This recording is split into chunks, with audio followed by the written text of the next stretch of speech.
In the city of Lyon, some Muslim women wear the traditional veil and some don't. France is a secular state, and to live up to one's religion is not always easy. Naza Bouguera works in a nursing home. She moved to France in 1963. To do the 5 daily prayers required by Islam, she has to adapt her schedule. Before I go to work, I manage a prayer. Then, when I get home in the evening, I must catch up on all 4 prayers that I missed during the day. That's a lot of praying. It means I must put everything else aside to catch up on my praying. If I could pray at work, there wouldn't be this problem. But the main problem is how people look at you and how they see you. To avoid attracting attention, Naza also gave up wearing the veil. Her French lifestyle changed her methods of worship.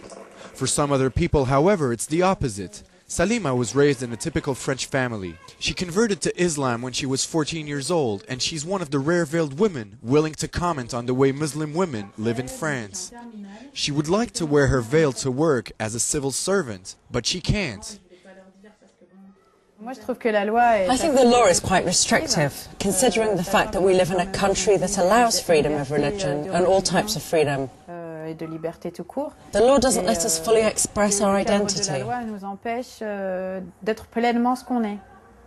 Her new identity that was chosen and not inherited bothered some of her family members. Her father saw Muslim women as entirely submissive. Salima only halfway agrees.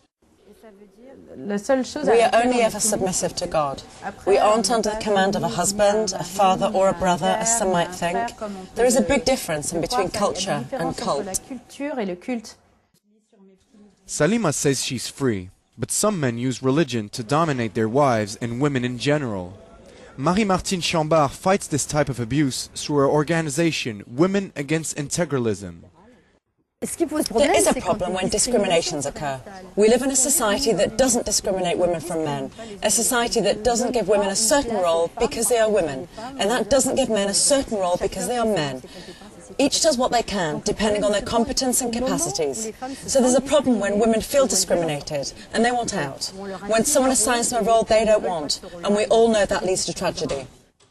In a never-ending compromise, Muslim women in France must find their way somewhere between French laws and their personal faith.